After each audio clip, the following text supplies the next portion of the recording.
اس programme کے اخراجات جو اسمر منسٹریز کے دوست اور پارٹنرز ادا کرتے ہیں۔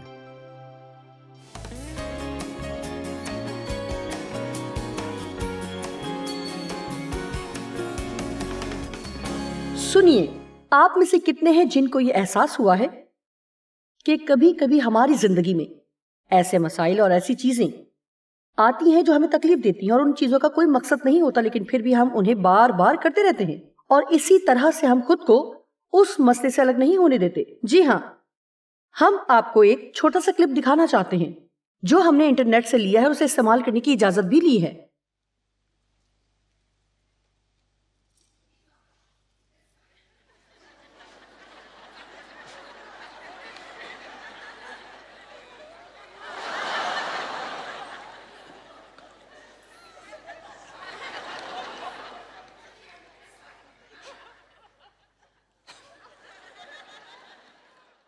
اور یہ اسی طرح چلتا رہتا ہے، وہ مسلسل اسے ڈبے میں رکھنے کی کوشش کرتا رہتا ہے۔ آپ دیکھ سکتے ہیں کہ وہ کیا کر رہا ہے اور دیوار کے ساتھ اپنا سر ٹکرا رہا ہے۔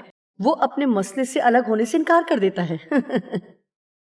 آپ جانتے ہیں، میرا خیال ہے کہ ہم میں سے بہت سے بالکل ایسا ہی کرتے ہیں۔ یہ بالکل اسی طرح ہے کہ ہم اپنے سر کو دیوار سے ٹکراتے رہتے ہیں اور وہی کام کرتے رہتے ہیں جس سے کبھی کوئی فائدہ نہیں ہوتا، کیونکہ یہ خدا کا منصوبہ نہیں یا ویسے نہیں ہے جس طرح وہ کام کرتا ہے۔ پھر بھی یہ حیرت انگیز ہے کیونکہ بعض دفعہ ہم سوچتے ہیں کہ جن حالات میں سے ہم گزر رہے ہیں ہمیں ان حالات میں سے گزرنے کی ضرورت ہے، کیونکہ ان میں سے نکلنا مشکل ہے۔ ہم کسی ایسی چیز میں پھنس جاتے ہیں جو پہلے سے بھی زیادہ مشکل ہوتی ہے۔ یہ ابلیس کی صرف ایک چال ہے، جیسے وہ آپ سے یہ کہتے ہیں بہت مشکل ہے، یہ تیرے ساتھ درست نہیں ہوا۔ خیر، آپ نہیں جانتے کہ لوگوں نے میرے ساتھ کیا کیا، لیکن میں آپ کو بتا سکتی ہوں کہ غصے سے کبھی کوئی فائدہ نہیں ہوتا، یہ آپ کی دعا میں رکاوٹ ڈالتا ہے، آپ کو مایوس کرتا ہے، آپ کو بیمار کر ڈالتا ہے، حتیٰ کہ آپ کو ذہنی دباؤ میں مبتلا کر دیتا ہے۔ غصے سے بہت سے مسائل جنم لیتے ہیں۔ ہم پیدائش کی کتاب سے شروع کرتے ہیں جہاں قائن حابل سے اس قدر ناراض ہوتا ہے کہ اسے قتل ہی کر ڈالتا ہے۔ شروع سے آخر تک ہم بائبل میں بہت سے حالات دیکھتے ہیں جہاں لوگ غصے میں آ گئے، اور شروع سے ہی آخر تک دیکھتے ہیں کہ بائبل میں اس کے نتائج برے ہیں، اور ہم دیکھتے ہیں کہ خدا کہتا ہے اپنا غصہ مجھے دے دو، میں تمہیں رہائی دینے والا ہوں، اپنی زندگی میں مجھے ہی اپنا انصاف بخشنے والا بننے دو، لہٰذا میں آج ہی فیصلہ کرنا ہے۔ غصہ ہمارے لیے نہایت نقصان دہ ہے۔ غصہ بے قابو ہو جاتا ہے۔ میں آپ کو یاد دلانا چاہتی ہوں کہ جب کوئی ہمارے ساتھ ناانصافی کرتا ہے، میرا مطلب ہے مثال کے طور پر کہہ لیں کہ ٹریفک کے درمیان جب کوئی آپ کے سامنے گاڑی لے آتا ہے تو غصہ آنا گناہ نہیں ہے، یہ فطری اور عام بات ہے۔ غصہ آنا گناہ نہیں ہے، لیکن ہمیں فیصلہ کرنا ہے کہ اس وقت کیا کرنا ہے اور کتنی دیر تک ہم غصے کو چلتے رہنے دیتے ہیں، اور پھر اسی طرح سے گناہ ہمارے اندر آتا ہے۔ حقیقتاً میرے لیے سیکھنے کا یہ بہت اچھا موقع تھا، کیونکہ جب بھی مجھے غصہ آتا تھا ہر دفعہ ہی میں احساس جرم کا شکار ہو جاتی تھی۔ میں وہی کرنا چاہتی تھی جو درست ہوتا، اور میرے خیال کے مطابق بہت سے مسیحی ہیں کہ ہر دفعہ جب انہیں غصہ آتا ہے تو وہ احساس جرم کا شکار ہو جاتے ہیں، لیکن در حقیقت اس کا مطلب ہے کہ اس جذبے کو خدا نے ان کے بارے میں جاننے کے لیے ہمارے اندر رکھا ہے جن کے ساتھ بدسلوکی ہوتی ہے۔ تاہم دوسری چیز جو خدا ہمیں بتاتا ہے کہ ہم نہ صرف یہ جانیں کہ جب ہمارے ساتھ برا سلوک کیا گیا ہے تو ہم خود سے اپنا انصاف کرنے کی کوشش نہ کریں، بدلہ لینے کی کوشش نہ کریں، لوگوں سے نفرت نہ کریں، لوگوں سے ناراض اور پریشان نہ ہوں، بلکہ فوراً ہی وہ غصہ خدا کے حوالے کر دیں۔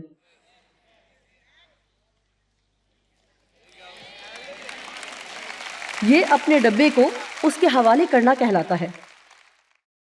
اپنا ڈبہ اس کے حوالے کر دیں اور اسی کو اپنا انصاف کرنے دیں۔ شاید خدا اتنی تیزی سے کام نہ کرے جیسا کہ آپ چاہتے ہیں کہ وہ کرے، ہو سکتا ہے کہ وہ اسی طرح سے کام نہ کرے جیسا کہ آپ چاہتے ہیں کہ وہ کرے، لیکن خدا خود ہمارا بدلہ لے گا۔ کیونکہ سنیں جو کچھ میں کہنے والی ہوں کہ خدا کو پسند نہیں کہ لوگ اس کی اولاد کے ساتھ برا سلوک کریں۔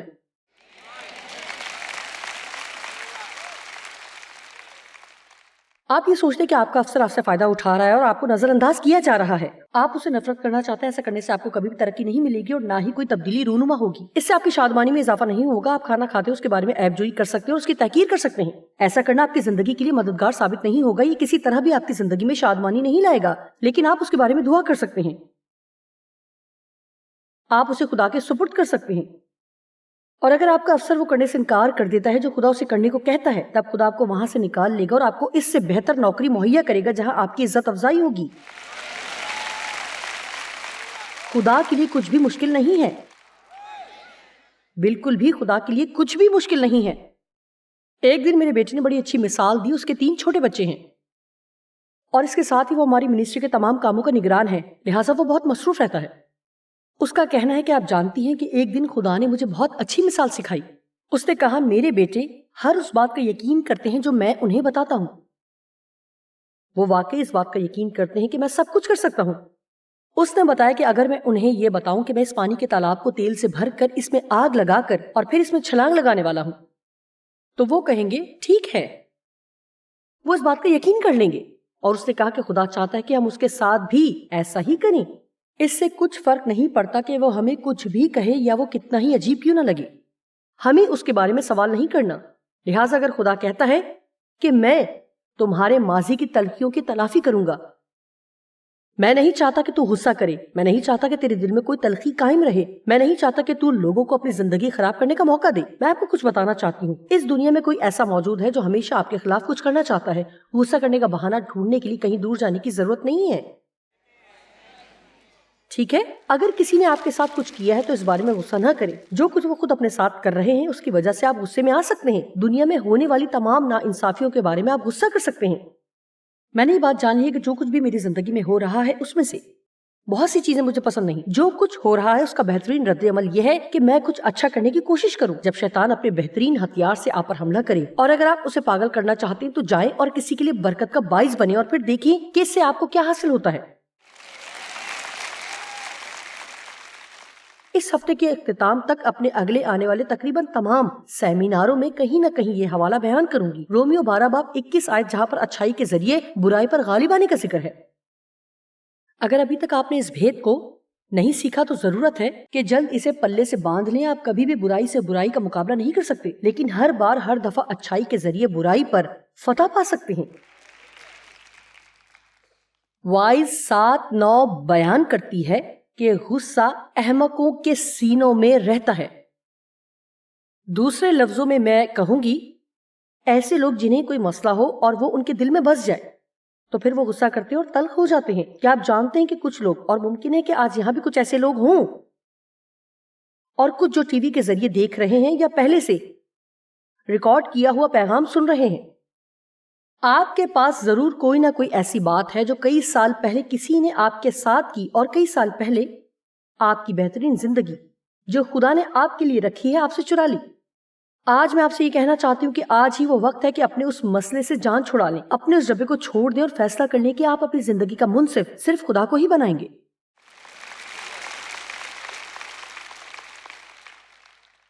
اگر فی الوقت آپ کسی مسئلے سے دوچار نہیں ہیں تو میں آپ کو یقین دلاتی ہوں کہ چاہے آج آپ کو اس پیغام کی ضرورت ہے یا نہیں تو کل ضرور ضرورت پڑے گی، یا اس سے اگلے دن یا اگلے ہفتے یا اگلے مہینے۔ ہم میں سے کوئی بھی ایسا نہیں ہے جسے زندگی میں کئی دفعہ تلخ یا ناراض ہونے یا پھر غصہ ہونے کا موقع نہ ملا۔ زندگیوں کی زندگیاں اختلافات سے بھری پڑی ہیں۔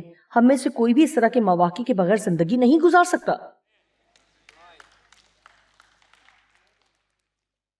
ایفسیوں کے مطابق جو مجھے بہت پسند ہے، غصہ تو کرو مگر گناہ نہ کرو، کیونکہ میں بھی ایسے ہی سوچا کرتی تھی کہ غصہ کرنا غلط ہے، لیکن میں آپ کو کچھ بتانا چاہتی ہوں کہ آزمائش گناہ نہیں ہے۔ کیا آپ نے سنا؟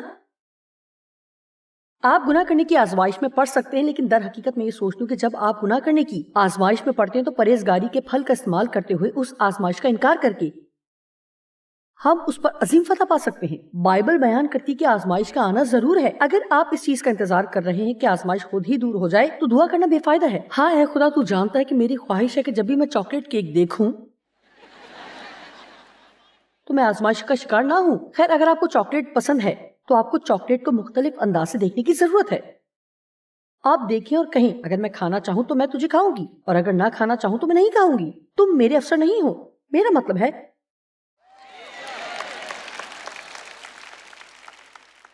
کہ میں نے یہ سیکھا ہے کہ اگر اپنی زندگی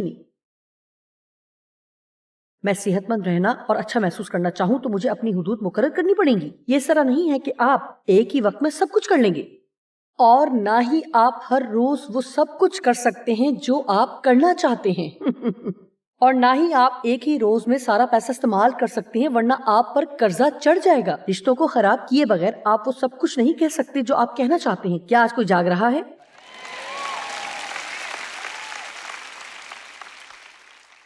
بہرحال آزمائش ہر جگہ موجود ہے، اور ہمیں یہ سوچنا چھوڑنا ہوگا کہ مجھے سمجھ نہیں آ رہی کہ میں اپنے آپ کو قابو میں نہیں کر سکتی۔ جس کام کو کرنے کی صلاحیت خدا ہمیں نہیں دیتا، خدا ہمیں کبھی بھی وہ کام کرنے یا نہ کرنے کے لیے نہیں کہے گا۔ تو پھر اگر خدا کہے معاف کرو، مجھے اپنا منصف بناؤ، لوگوں سے بدلہ نہ لو، غصہ تو کرو مگر گناہ نہ کرو، سورج کے ڈوبنے سے پہلے اپنی خفگی دور کر لو، تو پھر جو کچھ بھی کرنے کے لیے خدا ہمیں کہہ رہا ہے اس کی مدد سے ہم وہ کر سکتے ہیں۔ جو کچھ خدا ہمیں کرنے کے لیے کہتا ہے وہ کرنے کے لیے پہلا قدم یہ ہے کہ اس بات کا یقین کیا جائے کہ چاہے ہم بے وقوف ہی کیوں نہ ہوں، ہم وہ کام کر سکتے ہیں۔ اور اپنے غصے کو اپنے اندر قائم رکھتے ہیں تو بعض اوقات ہم ایسے کام کر جاتے ہیں جن پر ہم ساری زندگی پچھتاتے رہتے ہیں، یا ہم کچھ کہہ بیٹھتے ہیں جس کے بعد ہم حقیقتاً افسوس کرتے رہتے ہیں۔ میں آپ کو ایک حوالہ بتانا چاہتی ہوں جو میرے خیال سے دلچسپ ہے اور جس کے بارے میں آپ نے کبھی بھی اس طرح نہیں سوچا ہوگا، اور در حقیقت میں اسے سیاق و سباق سے ہٹ کر پیش کر رہی ہوں، لیکن میں آپ کو وہ بتانا چاہتی ہوں یوحنا کی انجیل 20 باب کی 23ویں آیت۔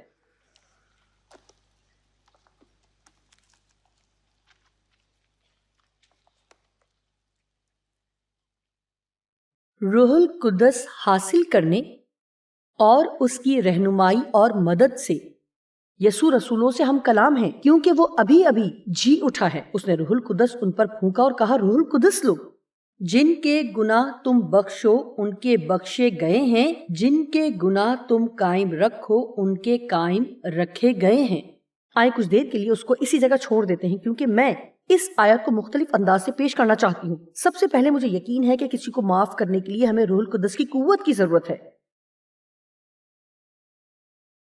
اگر کسی نے آپ کو دکھ پہنچایا ہے تو صرف اسے معاف کرنے کی کوشش نہ کریں۔ آپ ان کو معاف کرنے کا فیصلہ اور ان کے لیے دعا کرنے کا فیصلہ کر سکتے ہیں، لیکن آپ اپنے دکھی جذبات سے یوں ہی پیچھا نہیں چھڑا سکتے۔ صرف خدا ہی انہیں آپ سے دور کر سکتا ہے۔ جب بھی آپ چاہے کسی چھوٹی بات پر دکھی ہوں یا بڑی بات پر، سب سے پہلے یہ کہیں، روح القدس میری مدد کر، اس سے نکلنے میں میری مدد کر، اس کو چھوڑنے میں میری مدد کر۔ میرا مطلب ہے کہ زیادہ دیر انتظار نہ کریں۔ جتنا لمبا آپ انتظار کریں گے اتنی ہی گہری جڑیں آپ کے اندر پیدا ہوں گی۔ جتنا زیادہ آپ اس کے بارے میں سوچتے رہیں گے اتنا ہی اسے چھوڑنا مشکل ہوگا۔ میرا مطلب ہے کہ جس لمحے آپ کے جذبات مجروح ہوئے ہیں اور جس لمحے آپ کو غصہ آیا، اسی وقت دعا کرنا شروع کریں۔ اے خدا، میں اپنے دکھی دل کے ساتھ اور غصے میں رہنا نہیں چاہتی، میری مدد کر تاکہ میں اس سے باہر آؤں۔ آپ میں سے کتنے ہیں جو ایسا کریں گے؟ ابھی فوراً۔ مجھے پہلا پطرس 5 باب بہت پسند ہے، وہاں لکھا ہے، ابلیس کا مقابلہ کرو۔ مجھے یہ پسند ہے، ابلیس کے ساتھ چھیڑ چھاڑ نہ کریں۔ جیسے کہ میں نے رات کو بتایا کہ اس کے ساتھ مت کھیلیں، یعنی نجومیوں کے پاس مت جائیں اور میلے کے دوران فال گیروں کو اپنا ہاتھ مت دکھائیں۔ اس طرح کے معاملات میں مت پڑیں یا ان میں شامل نہ ہوں۔ ایسی چیزوں میں ملوث نہ ہوں جس سے بعد میں ہمیں نقصان اٹھانا پڑے۔ ہمیں بائبل پر عمل کرنا ہے، یعنی ابتدا ہی سے ابلیس کا مقابلہ کرو۔ میں غصے میں زندہ رہنا نہیں چاہتی، میں تلخی میں نہیں رہوں گی، روح القدس میری مدد کر۔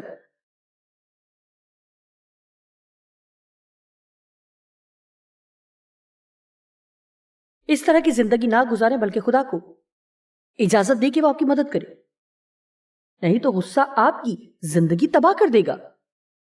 اس لیے ہمیں روح القدس کی مدد کی ضرورت ہے، اور میرا خیال ہے کہ اس لیے وہ مددگار موجود ہے۔ اس نے کہا، روح القدس لو، اور اب ہم لوگوں کو معاف کر سکتے ہیں۔ لیکن یہاں پر کچھ ایسا ہے جس کا سیاق و سباق تھوڑا مختلف ہے۔ اگر تم کسی کے گناہ معاف کرو گے تو وہ معاف کیے جائیں گے، اور اگر تم ان کے گناہ قائم رکھو گے اور اپنے اندر رکھو گے تو وہ قائم رہیں گے۔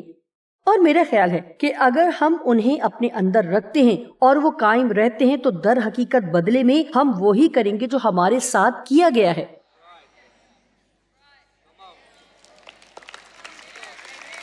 میرے باپ نے مجھے نقصان پہنچایا، وہ بہت غصے والا تھا، وہ بے رحم اور بہت سخت تھا۔ جو سلوک اس نے میرے ساتھ کیا، میں بھی اس سے اتنی ہی نفرت کرتی تھی، میں بھی ویسی ہی سخت، ویسی ہی تلخ ہو گئی جیسا اس کا میرے ساتھ رویہ تھا، کیونکہ جو کچھ اس نے میرے ساتھ کیا تھا میرے اندر اس کے اثرات باقی تھے۔ کتنے ہی بچے ایسے ہیں جن کے والدین جھگڑالو ہوتے ہیں، جو بعد میں خود بھی جھگڑالو بن جاتے ہیں۔ ایک ایسا لڑکا جو اپنے باپ کو اپنی ماں کو مارتے ہوئے دیکھتا ہے اور بعد میں وہ بھی اپنی بیوی کو مارتا ہے، آپ نے لوگوں کو معاف کرنا ہے، اور اگر آپ معاف نہیں کریں گے تو آپ اسے اپنے اندر قائم رکھیں گے، اور پھر اگر وہ ایک بیج کی طرح آپ کے اندر رہتا ہے تو دشمن اسے پانی دینے پر بہت خوش ہوگا، جب تک کہ وہ آپ کے اندر مکمل پودا نہ بن جائے، اور پھر بالآخر آپ وہی کام کریں گے یا اسی طرح کے دوسرے کام کریں گے جو آپ کے ساتھ کیے گئے تھے۔ غور سے سنیے، خدا آپ سے معاف کرنے کو کہے اور کہے غصے والی زندگی نہ گزارو، تو وہ اپنے لیے ایسا نہیں کر رہا بلکہ وہ ہمارے لیے ایسا کر رہا ہے۔ اور اگر آپ وہ زبردست زندگی گزارنا چاہتے ہیں جو خدا آپ کو دے سکتا ہے، تو پھر آپ نہ صرف ماضی میں بلکہ مستقبل میں ہونے والی ہر بات کو معاف کریں گے جو آپ کے ساتھ ہونے والا ہے۔ آج سے اپنا ذہن بنائے کہ میں غصے میں اور تلخیوں سے بھرپور زندگی نہیں گزاروں گی۔ یعقوب کا خط پہلا باب 19 اور 20 آیت۔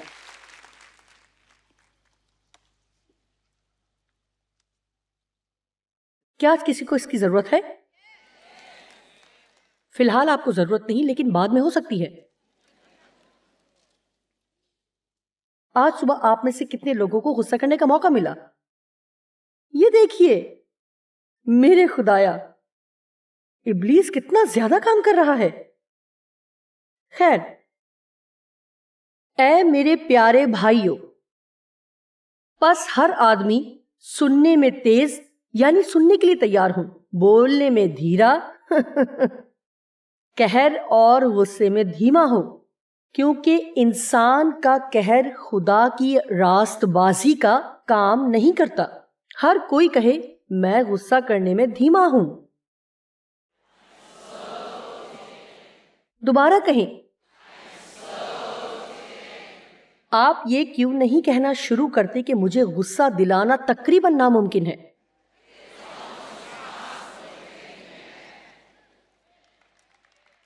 آمین۔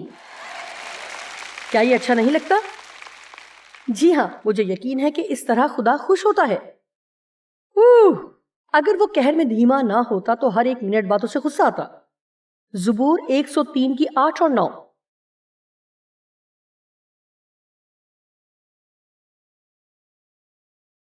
خداوند رحیم و کریم، قہر کرنے میں دھیما اور رحم اور شفقت میں غنی ہے۔ وہ سدا جھڑکتا نہ رہے گا، وہ ہمیشہ غضبناک نہ رہے گا یا دوسروں کے لیے برا نہ سوچے گا۔ آج صبح کتنے لوگ خوش ہیں کیونکہ خدا ہمارے خلاف کچھ نہیں رکھتا؟ دھیان سے سنیں، ہمارے اندر اس کی فطرت موجود ہے۔ بائبل کہتی ہے کہ ہمارے پاس مسیح کی سوچ ہے۔ میرے پاس موجودہ ترجمے کے مطابق ہمارے دل میں اس کے خیالات، سوچیں اور مقاصد موجود ہیں۔ یہ نہ سوچیں کہ آپ خدا جیسا رویہ نہیں رکھ سکتے، آپ رکھ سکتے ہیں۔ مسیح کے ذریعے خدا کا بیج ہماری زندگی میں بویا گیا ہے اور ہمیں بتایا گیا ہے کہ ہمیں اس کی مانند بننا ہے۔ اس لیے اگر وہ رحم کرنے میں دھیما ہو، میرا مطلب ہے قہر میں دھیما ہو اور ہمارے خلاف نہ سوچے، تو وہ ہم سے بھی توقع کرتے ہیں کہ ہم بھی ویسا ہی کریں۔ وہ صرف یہ چاہتے ہیں کہ ہم اس کی طرح کا رویہ رکھیں۔ زبور 145 کی 8 آیت۔ میرا خیال ہے کہ حوالہ جات پر غور کرنا بہت ضروری ہے۔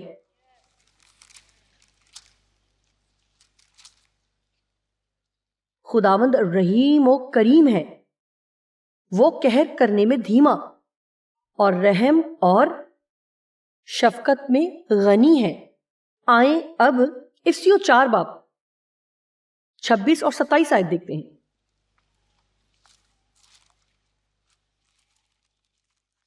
جب میں غصے میں ہوں یا کسی چیز کو چھوڑنے کی مشکل سے دوچار ہوں تو ایک چیز جو میرے لیے مددگار رہی وہ ایسے ہی حوالہ جات کو ڈھونڈ کر پڑھنا ہے جن کا تعلق غصے سے ہے۔ آپ جانتے ہیں کیوں؟ کیونکہ یہ سفید کاغذ پر کالی سیاہی کی لکھائی نہیں ہے۔ خدا کے کلام میں قوت اور زندگی ہے۔ آپ جانتے ہیں کہ میں الفاظ بنا کر باتیں نہیں کرتی، میں صرف خدا کا کلام سکھاتی ہوں۔ مجھے یقین ہے میں اس کام کے لیے مسا کی گئی ہوں۔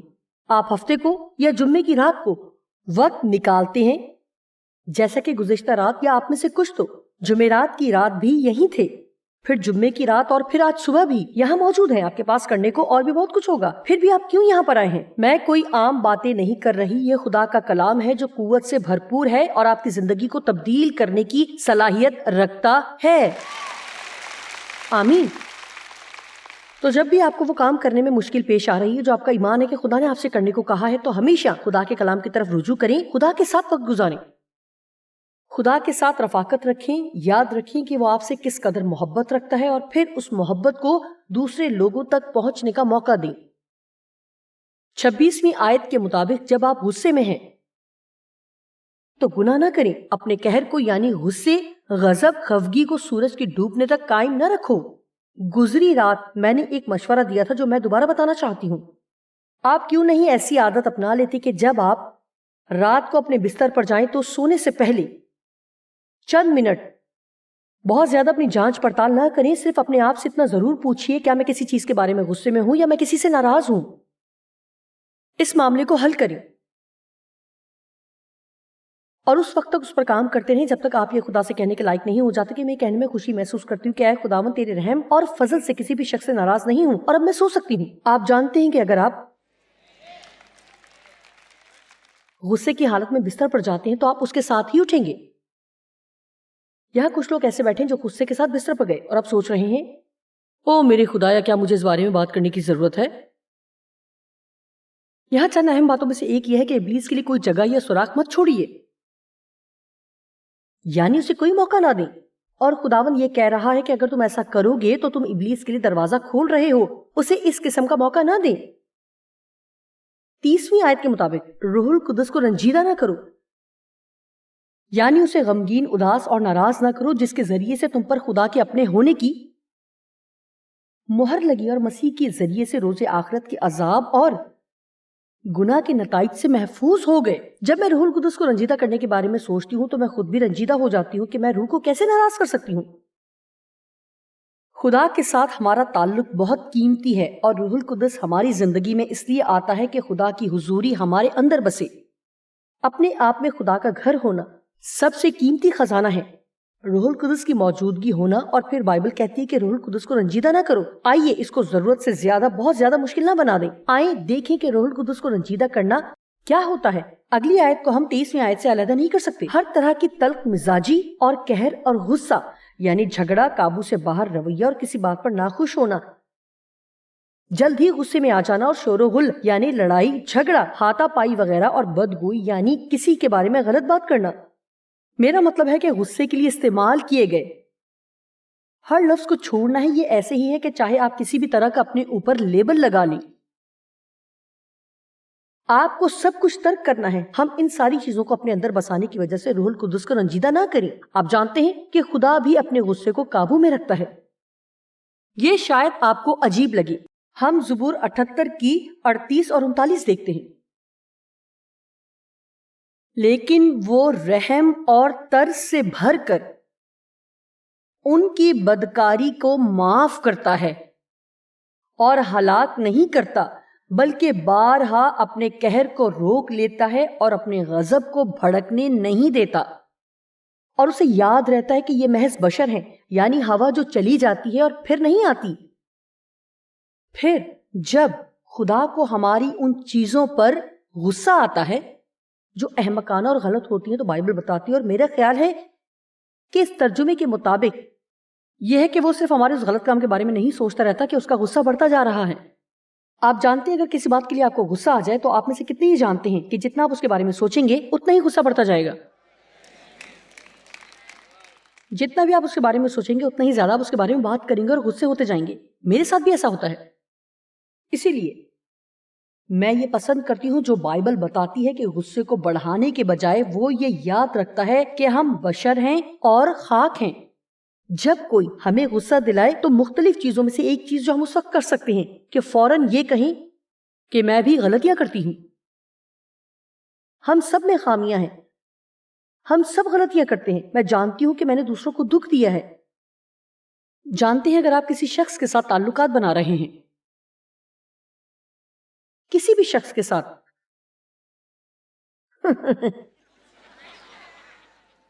تو آپ کو اس بات کے لیے تیار رہنا چاہیے کہ آپ کے ساتھ ہمیشہ اس طرح کا رویہ اختیار نہیں کیا جائے گا جیسا کہ آپ چاہتے ہیں۔